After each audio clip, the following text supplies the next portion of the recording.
Thank you so much. I want to thank you, Cynthia Sharp and Laura and the Burnaby Writer Society for letting me come and read. This is such a cool opportunity and I really appreciate it. Thank you so much. Today I will be reading The Teddy Bear Club from my story from Brave New Girls, Tales of Girls Who Engineer and Explore anthology. It's out. It's a great anthology. And I will begin. The Teddy Bear Club. The free medical clinic was quiet. It was almost 9 on a Sunday night, and not a soul except the receptionist, Dr. Cork, Myrtle, and her family was there. The overhead lights flickered and buzzed, and Myrtle fought back a yawn. She'd been there for several hours, and on top of her chore of cleaning out the Harkin chicken coop on the family spaceship, she needed to get ready for tomorrow's required Federation digital lessons, if they received them. The farther the family traveled out of the inner system for work, the less likely homework would arrive. The door at the end of the hallway opened. Myrtle looked up to watch as her parents walked out of the room with her identical twin sister, Oak, wrapped in a blanket. Their parents were talking with the station's doctors. She couldn't hear what they were saying, but from the tired and pained look on Oak's face, Myrtle knew it wasn't good. She pushed off the chair and stretched her legs, her butt numb from sitting for so long. She walked bow-legged, wincing as she approached them. The weary smile she got from Oak reassured her, but also worried her. No spacewalks for the time being. The joints in her arms and legs are severely inflamed, and several of the muscles in her legs are already showing signs of damage from being strained for so long. She needs rest, a calming atmosphere, and very little heavy lifting, Dr. Cork said. Myrtle knew she was one of the few doctors on the station that treated patients under 18. Are there any accessible drugs we could give her? What about that stuff they give to military vets that help with muscle spasms? Their father asked. With peppered gray hair and burns to his left cheek, he'd been in space all his life, dealing with ships' engines and welding lasers. The only medication that would help her is crafted on the inner planets, and I'm afraid the new president of the drug company that manufactures it has sent emails planning to increase the cost dramatically, which is strange because I've seen Cygnus arthritis in other patients' oak age. It's not as rare as the media says it is. Even the Federation's medical data says it's more prevalent in children with families that work in the outer systems, Dr. Cork explained. Is there anything else we can do? Their mother asked. Her black hair is braided tight to her head and decorated with small charms of planets and stars that glimmered in the clinic's overhead lights. She, like Dad, Oak, and Myrtle, all wore matching beige coveralls with the same maple tree patch as a sign of their ship's identification. I'm sorry, just rest, cool showers, changes to diet as we discussed, and less stress to avoid it triggering a reaction like today's, she said. I see. Thank you, Dr. Cork, Mom said. Come on, girls. Let's grab something to eat and go home, Dad urged. They left the free clinic, Mom and Dad leading the way through the crowded and noisy station. Even though it was 9 on Sunday night, Station Zebra thrummed with life.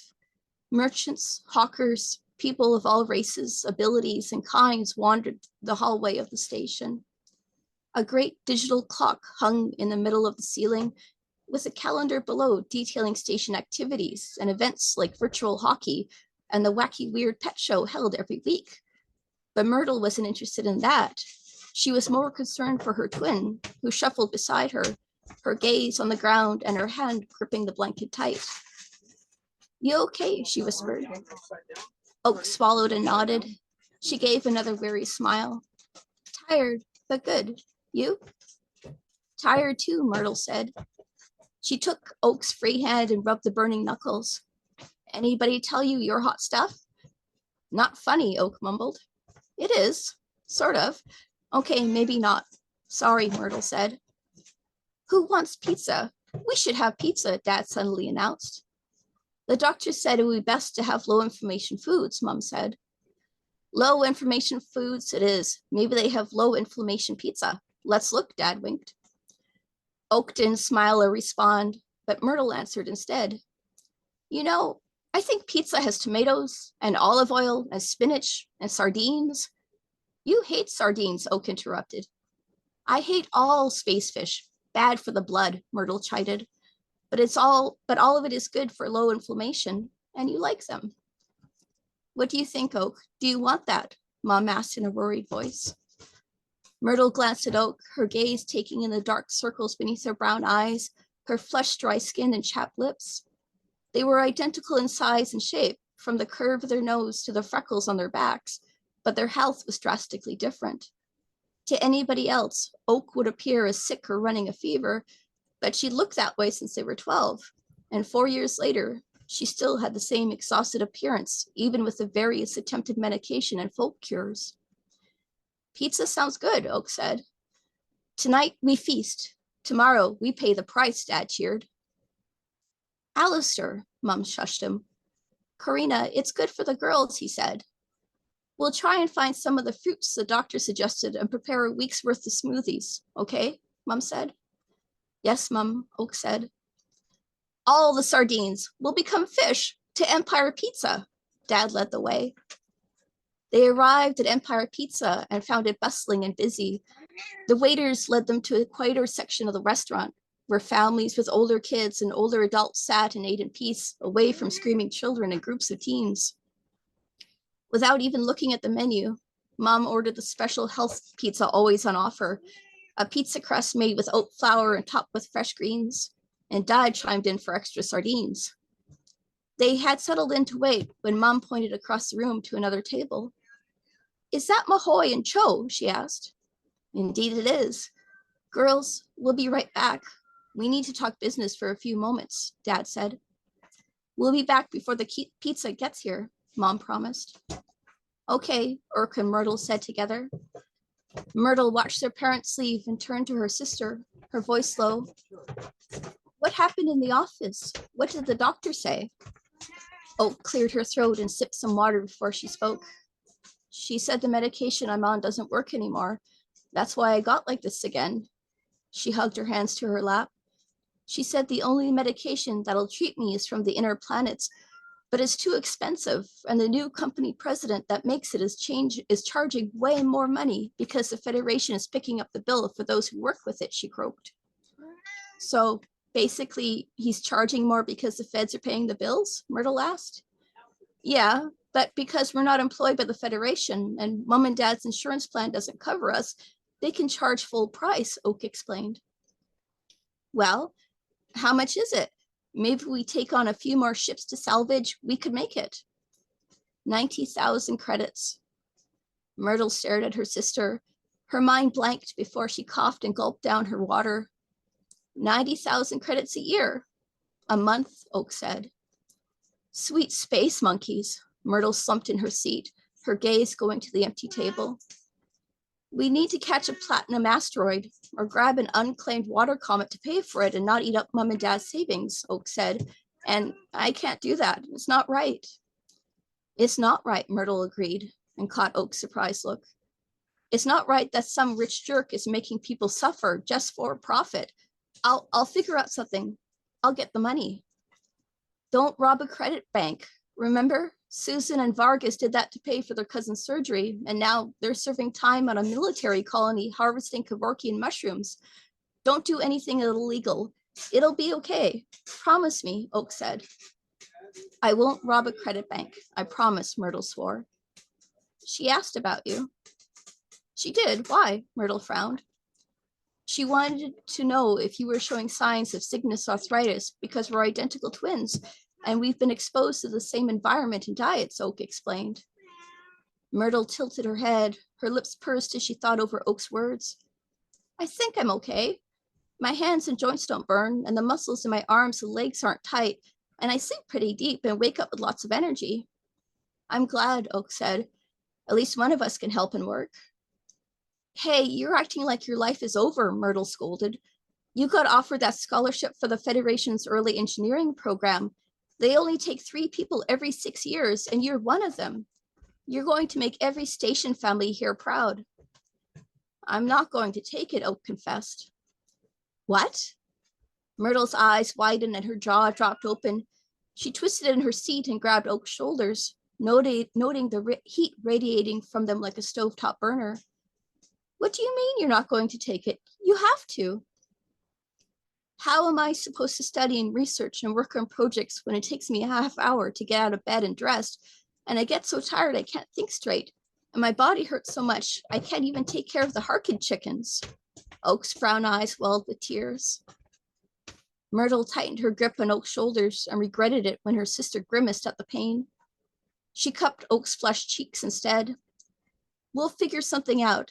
Besides, I'm inheriting the ship, and I'm going to spray paint the inside neon green, and you hate neon green.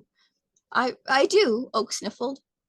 That's right, and you're going to save the universe with some new hyperdrive or ship design or something, and I'll be there to coast off your success and make a ton of credits writing memoirs about growing up with Oak Bonsai, the engineer who saved us all. I can see the book covers now, Myrtle said. A small smile crept its way across Oak's face before it dipped and the corner of her lips turned downward. What if I'm too sick to do it? What if I can't do any of it?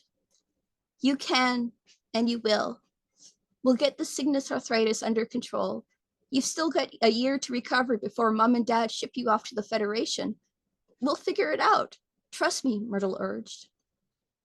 Oak nodded and pulled her face free from Myrtle's hands. She wiped her cheeks, her fingers curled into fists. Did we miss anything? Is everything okay? Dad asked as he and Mum arrived back at the table. I was just telling Oak that I'll paint the ship neon green one day, Myrtle said. Good choice, Dad agreed. No, you won't, Mum said. Oak, honey, do you need help opening your hands? Oak placed her hands on the table and Mum reached over. Carefully, as if she were peeling the shell from an egg, she slowly uncurled Oak's fingers from the tight fist. Myrtle ignored the pained hisses in response and rubbed Oak's back. She perked up when she saw the waiter bringing their pizzas, but she noticed the way Oak quickly pulled her hands back and hid them beneath the table. She ate quietly, watching her sister hold one slice with both hands and take small bites, chewing slowly. Myrtle thought she looked exhausted, worse than usual, and a glance at the parent showed them pretending not to keep a careful eye on Oak as she ate. When they finished, Mum rubbed Oak's hand. Do you want dessert? Something sweet? I'd like to go home. I'm really tired, Oak said. Myrtle, can you take Oak back to the ship? Dad and I will try and find some fruit for the healthy smoothie the doctor recommended, Mum said. Sure, come on, let's go. I have homework to fail tomorrow. Myrtle shooed Oak away from the table and they left the restaurant. Oak struggled to wrap the blanket around her frame, and Myrtle took care of it for her. You won't fail your homework tomorrow, Oak told her as they left the busy heart of the station and made their way to the docking level. They walked slowly, Oak taking her time and Myrtle right beside her. I'm sure I will. I think the teacher hates me, Myrtle said. The teacher is an artificial intelligence. It can't hate. But can it love? Myrtle mused. Oak snorted and she grinned at Myrtle. That's awful. Rumor on the hacking forums is that someone is plotting to infect the AI responsible for advanced algebra with a sense of humor and puns. Lots of puns. It'll be glorious, Myrtle said. You should be careful where you go, Oak warned. The Federation records all ships' outgoing internet activity. And that's why I love the network cafes here, especially Lady Rum's cafe, Myrtle whispered.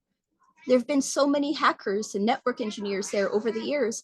They've built the spiderweb of security, backdoors, virus bots, and programs to make getting into and out of places without being traced possible. It's really cool.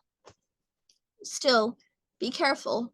Mom and Dad can't afford to lose the rights to the ships we salvage if you get caught, Oak said. I'm always careful, Myrtle scoffed. Trust me. They arrived at the docking station and the thousands of ships lined in their stalls. Great clamps held many of the ships in place, with a glowing energy border dividing the docking station from outer space. Myrtle waved to a few other crews sitting out in front of their ships, some putting up small stands of goods, while others advertised for new crew members. Oak pointed at one ship with a diamond and ruby necklace painted on the outside. The Froggers are in dock. Do you think they'll have any new hair charms for Mom? Probably. We'll ask them tomorrow. You know how picky they are about their sleep schedule, Myrtle said. Each section of the docking bay was divided by class, and there were merchants, Federation military, families, and independent contractors. Zebra Station security was on patrol, and they ignored Myrtle and Oak to focus on a crew of young men. It took them 40 minutes before they reached the dock cluster of family ships, and the ship they called home, with a painted, stylized maple tree on the outside. That walk felt like it took forever, Myrtle groaned. It did take longer than usual, Oak agreed. They waved their hands over the ship's door scanner, and it opened with a hiss, lighting up the narrow corridor that led to the heart of the ship. The living and dining room was complete with a table and chairs, and a fridge covered with drawings and designs Oak had made over the years, with the acceptance letter to the Federation engineering program framed by magnets. There was a door between the main room and the ship's deck, and the opposite had a doorway that led to the tail end of the ship. The Harkin chickens and the family greenhouse were side by side atop the engine bay, both warmed by the residual heat of the ship's engine. Two bedrooms were opposite each other with a single bathroom near the door to the ship's deck. We're home. I'm tired. Are you okay? Myrtle asked. My knees really hurt. I'm going to take a cool shower. Maybe that'll help, Oak said. I'm sure it will. I'll do a final check on the Harkin chickens and tidy up the beds. Oak walked toward the bathroom, and it didn't pass by Myrtle to see her twin limping with each step. She sighed and rubbed the back of her short cropped hair. Where Oak kept her hair long, Myrtle liked hers short. She sniffed and went to check on the chickens, making sure they had food and water, and completed one last egg check before dimming the overhead lights and shooing them into their coop for the night. Go on, go to bed. Don't attack me. Yes, I know. I'm not Oak. Balk all you want. She'll start taking care of you guys again when she starts to feel better. But until then, ow! I said no bite, Myrtle yelped. Satisfied they were inside, she turned off the lights before she left the room and typed in the instructions for the air purifier to start its nightly cycle. It would get rid of the smell of chickens and their messes, and the chickens always laid more eggs when the air was cleaner. She washed her hands in the kitchen sink. Drying her hands, she pressed her cheek against the bathroom, listening to the shower still running. Must be really bad, she murmured. Myrtle walked into their shared bedroom and tapped on the lights. She blinked at the brightness and adjusted it to be softer and not as harsh on the eyes. Several screens automatically turned on, and the Federation Schooling Program, the Federation Schooling Program AI, a black-haired woman wearing a green business suit with an ABC pin over her heart and a name tag saying Linda, began to speak. Good evening, Myrtle Bonsai. My, it's awfully late. You should be in bed. Do your parents know you're up this late? Linda asked. Sorry, family emergency. We were at the clinic all day. We're going to bed soon, Myrtle explained. Linda tilted her head, her smile frozen on her face before it shifted, and concern crossed her digital features. That's too bad. We hope your father, mother, or sister feel better soon. Make sure to have a healthy sleep schedule so that you don't tire yourself out. Statistics have shown a good night's sleep is key to successful learning. Your homework will arrive in 7 hours, Linda chirped. The screen turned dark as the connection ended. Humming to herself, Myrtle went to Oak's bed first and pulled back the covers. She straightened the bedsheet, brushed off the crumbs, fluffed the pillows, and recovered it with a cool, lightweight comforter Oak liked. Satisfied, she turned to her own bed and ripped off the comforter, shook it out, and dumped it back under her bed along with her pile of blankets. The bedroom was kept at a cooler temperature because it helped Oak sleep better, but Myrtle would freeze without her many blankets. The differences didn't end there. Oak's half of the room was neatly organized with diagrams of ships, engineering manuals, 3D models of ships' interiors, and old circuitry designs. Myrtle's half of the room was packed with piles of abandoned hard drives, stacks of cannibalized computer tablets, 2 broken monitors, and a crusty old keyboard that randomly blinked. They might have been identical twins, but their personalities, their hobbies, and their desires were different, also their health. Myrtle fought back a yawn and glanced at her wrist tablet. It was almost 1 a.m. Normally, she thrived at such hours, but the day had taken the energy from her, and she was tired. Mom and Dad should be home soon. I hope they found what Dr. Cork wanted, she murmured. She kicked off her boots and fell face first onto her bed. She would stay awake until Oak finished in the shower. She rubbed her eyes, Oak's words coming back to her about the new CEO of the drug company that made the medication for Cygnus arthritis. If the doctor said it was becoming more common, why was it allowed to be so expensive? Why didn't the Federation do something about it? Juniper fever was rare. Only a handful of people were diagnosed with it each year, and only those who worked in the outer systems caught it, and they didn't have to pay to receive treatment for it. Frustration built in her belly, and she groaned and punched her pillows, wadding them into a ball and burying her face in them. Being angry would get her nowhere. She would stay awake and wait for Oak to come to bed. She rolled onto her back and looked up at the glowing stars in the ceiling. She shut her eyes, her breath easing as she kept her temper in check. Breathe, Myrtle whispered. Just breathe. Alistair, get me the cold packs from the freezer, Mum shouted. Myrtle's eyes snapped open. She blinked bleary-eyed at the ceiling. What was going on? She raised her wrist tablet and tried to read the time. It took her several seconds before she realized it was almost 4 a.m. She glanced at Oak's bed and saw it untouched. This is all we have. I'll go to the next shuttle over and see if they have any spare ones, Dad said outside the bedroom. Be quick, Mum called. Myrtle sat up and crawled out of bed. She bit back a yawn as she left the bedroom and saw Dad heading for the ship's door. She wanted to ask him what was wrong, but crying from the bathroom drew her attention.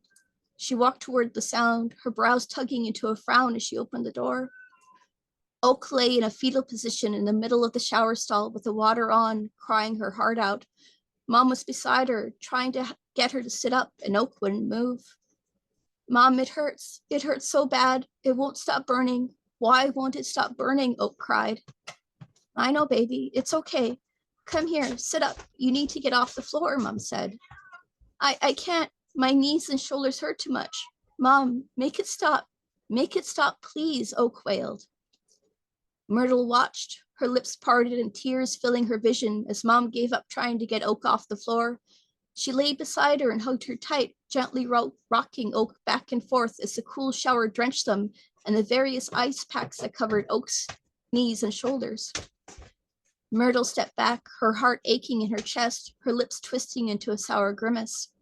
She might not be able to feel Oak's emotions or pain like other identical twins, but she knew when her sister hurt and when she was suffering to her very core. Her sister needed that expensive medication, and she needed it now. They couldn't afford to wait for the chance to salvage more ships or catch an unclaimed asteroid or comet. Someone needed to convince the new company CEO that he had to drop the price of the medication for Cygnus arthritis before Oak suffered even more. Someone needed to do something. Fingers curling into tight fists, Myrtle strode back to their bedroom and pulled on her boots. She reached for the storage bin underneath her bed and pulled out an old-fashioned Earth suitcase. She opened it and stared at the assortment of USB flash drives, black-taped hard drives, and finally, a plastic teddy bear with a danger sticker on it. She picked up the teddy bear and clicked it to reveal the tiny USB stick. She pocketed it, closed the suitcase, and put it back under her bed. She left her bedroom just as Dad emerged from the bathroom. His eyes were wide and worried, and he frowned at Myrtle. Did we wake you? Are you okay? I'm okay, Myrtle said, and paused as Oak's loud crying continued. But she's not. It's a bad night, Dad agreed. I've got ice packs from the ships next to us, and Bunny and Shu across from us are going to bring what they have. She needs more than ice packs, Myrtle said. Yes, she does. It hurts Mom and I to see her like this. The doctor gave your mom some pills that are supposed to help Oak sleep, but they don't seem to be working. I think she's in too much pain, and even the painkillers Dr. Cork prescribed don't work anymore, Dad confessed. Why don't you go back to bed and try and get some sleep? I'm going to Lady Rum's cafe. At this hour, you should be sleeping, Dad frowned. Oak should be sleeping too. Why would you go to Lady Rum's cafe? His words trailed off and his eyes grew wide. Myrtle, no. Dad, let me do this. Let me do this for Oak, Myrtle hissed. Dad ran his hand through his hair. He looked to the bathroom as Oak continued to cry, and Mom's soothing voice drifted from within. He looked at Myrtle, his face grim. We'll figure something else out. We don't have time. You need that medication, Myrtle said. They stood in silence. Myrtle refused to back down. Dad stared at the bathroom and his gaze filled with sadness. He turned to Myrtle. Don't get caught, Dad whispered. We can't afford it. I know, and I won't, Myrtle swore. I'll tell your mom I've sent you to get Oak's favorite sweets at Zora's Market, those black bean brownies she likes so much. That should give you some time. Make sure you bring some back. I will. Myrtle went to leave, but Dad grabbed her sleeve. Wait. He went to the fridge and took out a carton of eggs. He pushed it into Myrtle's hands. Give these to Lady Rum. She loves them fresh. Alistair, I need your help, Mum called. Coming. Dad ran into the bathroom. Eggs in hand, Myrtle left the ship. She clutched the carton to her chest and bolted down the docking station past the early birds and station patrol, who took one glance at her egg carton and let her pass without confrontation. She realized that she looked like she was on a delivery job and not heading for Lady Rum's internet cafe. She ran as fast as she could, and as the station began to fill with people, she slowed her pace and wove between the growing crowds as she made her way towards the electronic wing of the station. She arrived at Lady Rum's cafe in record time. She didn't stop to catch her breath before she pushed open the glass doors and was greeted by the smell of fresh roasting coffee beans and the gentle thrums of fans roaring away. There were about 20 rows of desktop computers with just as many monitors and miles of various cables running up the walls and into a hole in the ceiling. In the middle of the cafe was a coffee and sweet shop, but Myrtle wasn't there to indulge. She had work to do. Myrtle, what are you doing here so early? Lady Rum asked from behind the counter.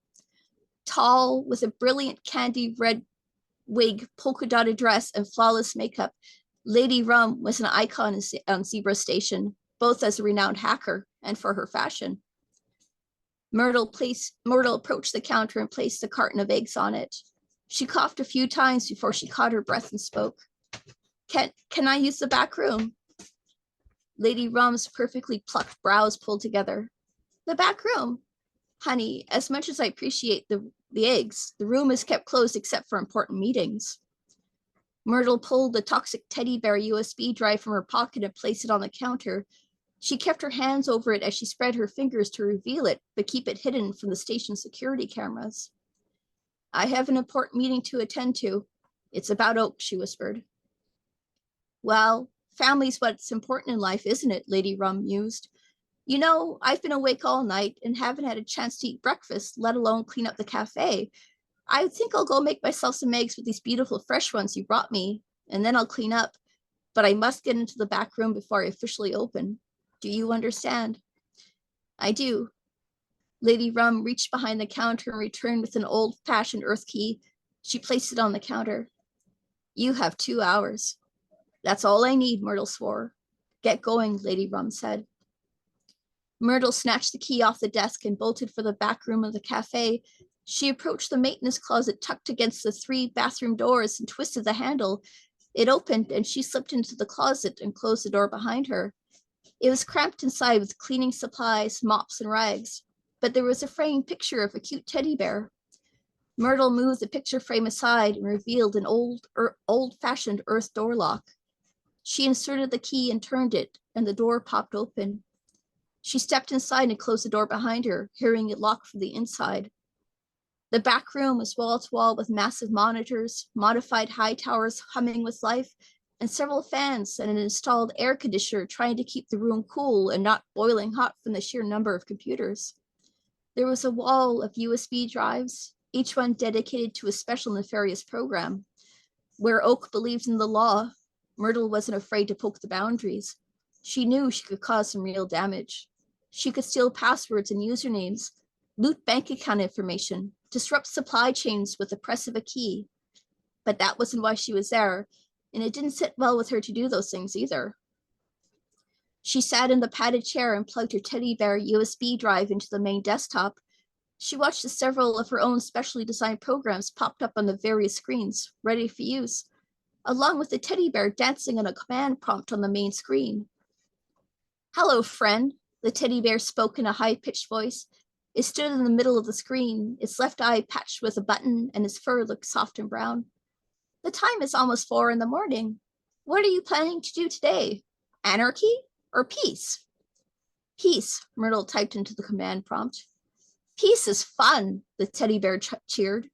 Is your target military, corporate, or independent? Corporate, Myrtle typed. Yay, the teddy bear twirled on one foot.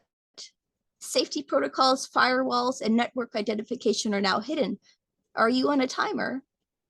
2 hours. Myrtle's fingers danced across the keyboard.